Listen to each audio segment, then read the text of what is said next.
What's going on, guys? Welcome back, and welcome to something a bit different, I think, for this one. So this is a daily race B today. It's a Group B race at Willow Springs on the streets of WillowCircuit, and it's an awesome little combination. It's like RallyCross in GT Sport, basically. All it needs is a joker lap and some heats, and you're there. And in the second race, I completely take someone out. I apologised to him afterwards. It wasn't intentional. You're going to see it. I'm going to show you it, so make sure you stick around for that. Yeah, I mean, I'll discuss it a bit later on, so we can get into it a bit. But I mean, yeah, it was pretty filthy. So that's coming up. But yeah, I mean, I really enjoyed this combination. Good fun. So let's get into the first race right about now.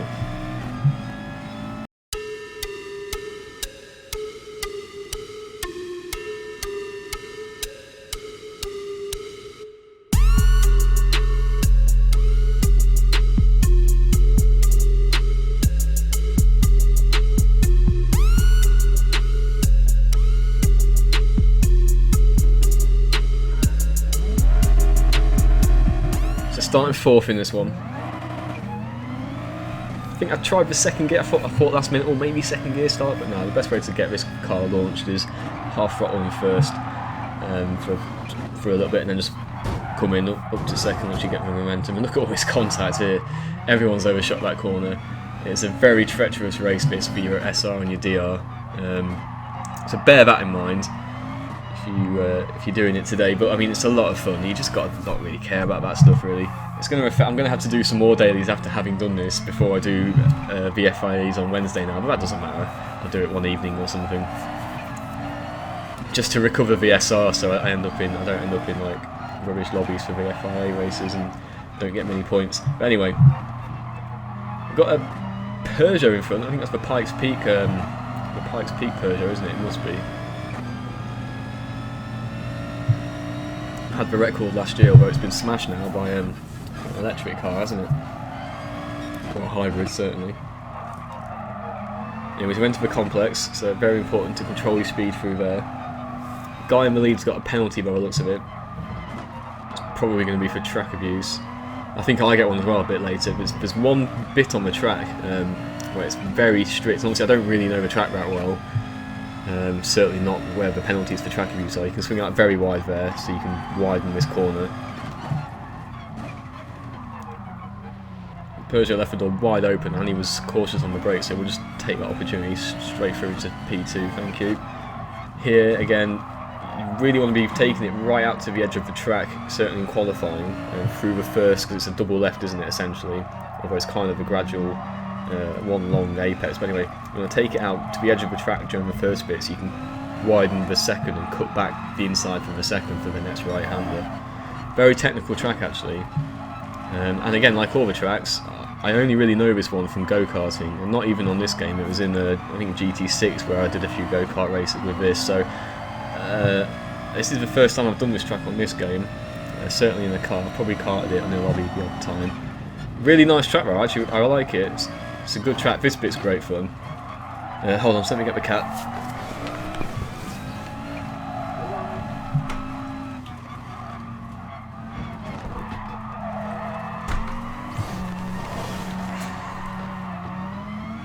P1 very wide through the final corner there. I think that, well, I want to think that's a penalty.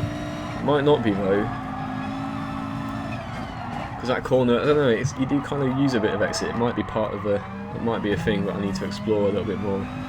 How much of that exit on the last corner you can run off into.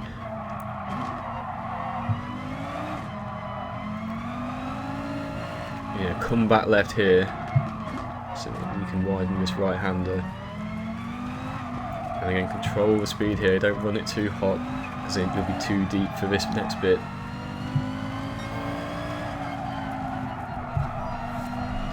Hello, you.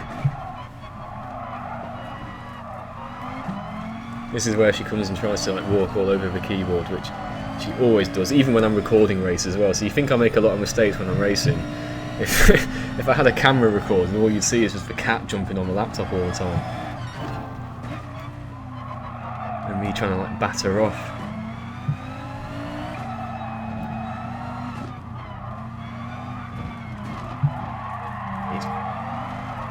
he's very wide through air. The problem with doing dailies now is I've got so used to just everybody not having counter steer in the FIA races that I forget that people are probably using counter steer in the dailies now. So that might be a huge advantage in this race. But what I was going to say, it's not really the advantage that I want to talk about, it's just about how it might change people's lines and things like that.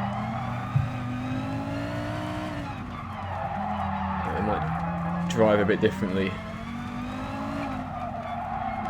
But you get way less rotation, I find, like whenever I've experimented with using it. I just don't find that the car... I think it's because you need to be a lot more aggressive with it if you're using counter steer, don't you? Whereas I think I'm quite delicate with my driving. Whereas a car like this, like, really suits my driving style.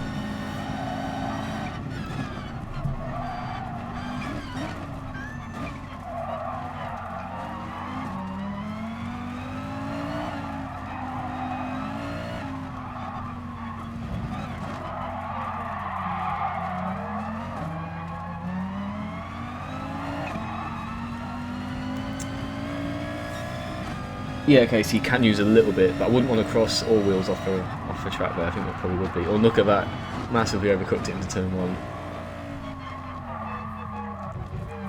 So I do still have this penalty, but this should be an easy win.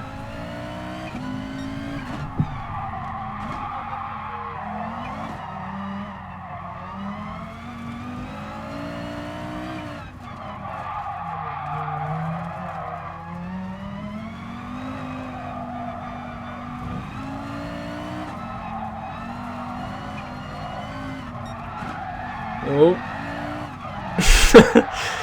Oh dear. Just trying to throw it in a bit too hot.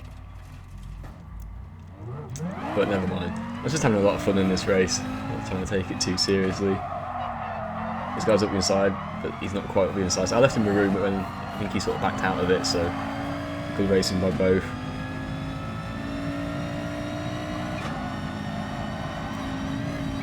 This bit's great fun. It's horrible in the go-karts, but in this it's a lot of fun.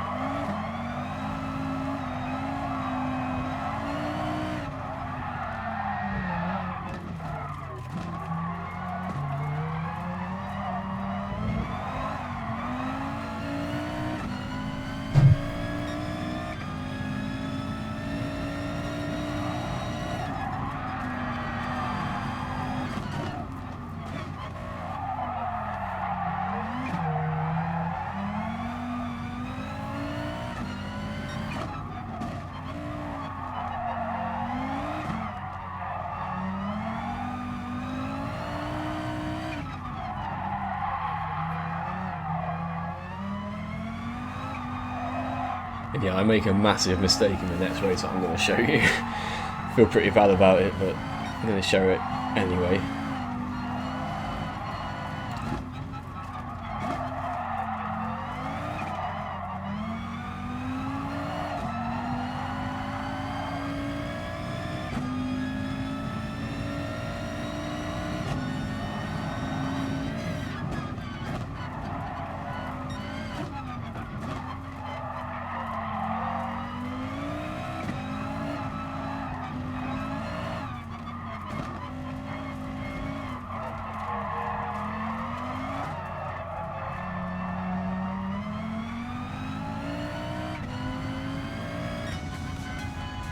There we go. Not the best performance, but fun little combination.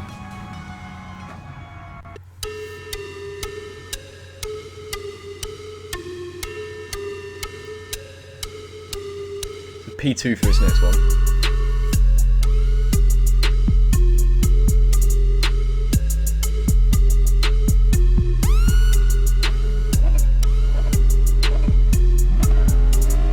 And here we go. Look, half roll. Should have shifted to second a little bit sooner. Look at this guy giving me a squeeze here. And then I just massively overshoot turn 1 and run him off the track. Oh dear, you don't want to see that. Now, I don't get a penalty for it either, which is pretty filthy. But I think the game might have thought that he gave me the squeeze and maybe he didn't need to squeeze me that tight on the inside. Yeah, I mean, I deserved a penalty for that though, because it wasn't him squeezing me really, it was me just overshooting it. But I think watch what happens on the start of lap 2 with me and this guy. It's pretty much the same thing. But if you have a car on the outside, especially at a corner like that, and especially when, you know, how it happened, he lost the lead really because he had a crap start. He's probably got traction control on. So if you have the car on the outside there, you know, in real rallycross, the car on the inside, if you've had a crap start, he's always going to want to take the full width of the track on the exit, and you need to anticipate that and think, right, well, I've already lost this. He's probably not going to leave me room. I need to back out of it, and, you know, maybe I'll have a look into turn 2. So watch, same thing here, look. I'm up the inside again. This is pretty much exactly the same thing, except I'm not going to overshoot it, hopefully. But he backed out of it as well. So I think that might be why I didn't get a penalty for it, even though I think I should have done. If I was stewarding, I would have given myself one. But it's good that on the next, this is the reason I'm showing you this, because on the next lap, you see how pretty much the same circumstance played out again, but just well, two things changed. I didn't overshoot the corner. You can debate amongst yourselves whether that's the catalyst for that incident, but catalyst, sorry, I don't know what I said. Cataclysm, I think. Anyway, or whether it was him, you know, not backing out of it and not having the common sense to back out of it, particularly on that sort of corner. That's not a corner where you want to go around the outside of someone, really, especially not in these cars as well. In Group 4, alright, maybe, but probably still not. But in, you know, in cars like this, definitely not. I'm not, you know, and I'm not running counter steer or anything, so maybe his is a bit more planted, but mine's getting pretty loose when I turn in there, mate, so I'd watch out if I was you. Anyway, I apologise to him, because still, and I ended up, so look, I've got the easy lead here. This should be another easy win, right, but I just wasn't really concentrating hard, and like I said, I was just having a bit of fun in this race. I need to take sport mode a bit more seriously, I think, if I'm going to do it, because I'm going to just keep losing DR and SR, which isn't going to help the FI races. So I think now I'm going to have to do a few more serious ones tomorrow or the day after, just before I do the FIA, just to get that. Certainly, well, the SR is easy to get back up, but my DR's just been plummeting recently. But it's because I don't have second accounts and stuff. So when I don't want to have the stress of putting in loads of time qualifying and having a race. Sometimes I want to just come on and just, you know, enjoy a race. The campaign's rubbish. Lobby racing's, maybe I couldn't find a room, everyone's using strong slipstreams, so sometimes I just want to come into sport mode but not take it too seriously. You know, sometimes I don't qualify, I'll just enter at the back and have a race, but they never go well, and you always end up losing like 1500 DR or something, which is just, you know, I shouldn't be doing that really. I should take it a bit more seriously, so we'll see. But this should have been an easy win. You know, this should have been a perfect way to recuperate some DR, so maybe when I get back in a bit later tonight I might do some more. Should be quite comfortable to recover some DR at this race if I just concentrate a bit harder. I can't remember how I lost this here. This is an easy win. What do I do? What lap are we on? Lap 4. It's looking fine so far. I mean, not too great there, but I'm not pushing it too hard or doing anything stupid.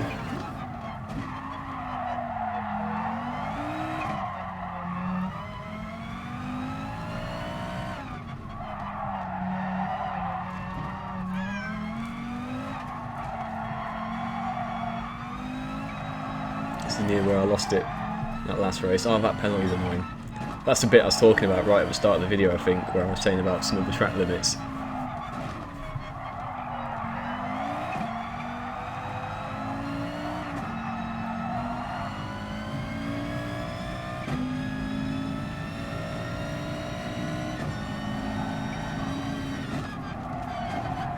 Pushing it a bit there.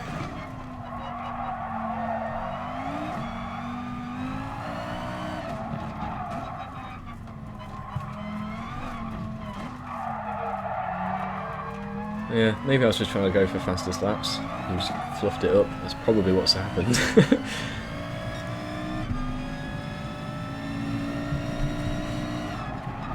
So 2 to go.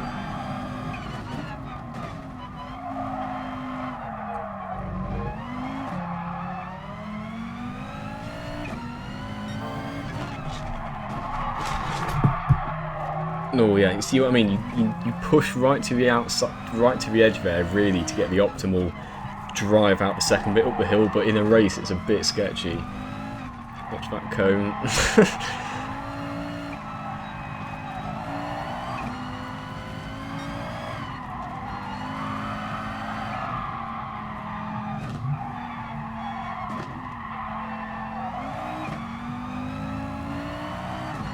So far so good. I've got a feeling it's... if I'm going to lose it anywhere where I'm pushing, this bit's the tricky bit. No, fine. Could have pushed way more through there. So what have I done here then? Where have I lost it?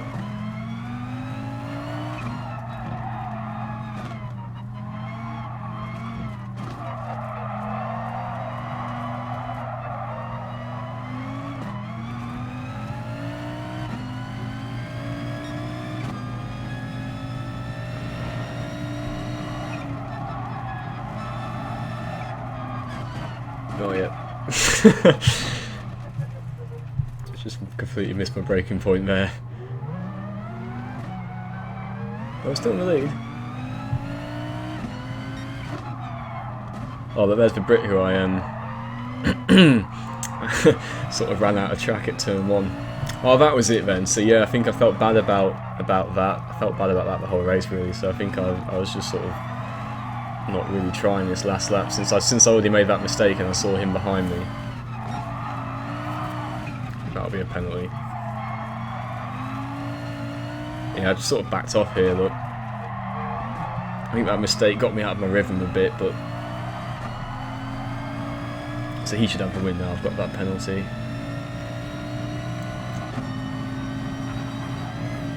Try and push here a little bit. Yeah, too much there.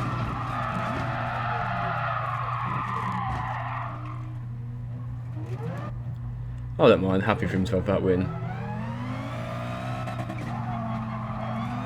And I see that guy at the inside when he backs out of it, and then it's one of those sort of, oh, go on then, I'll let you through.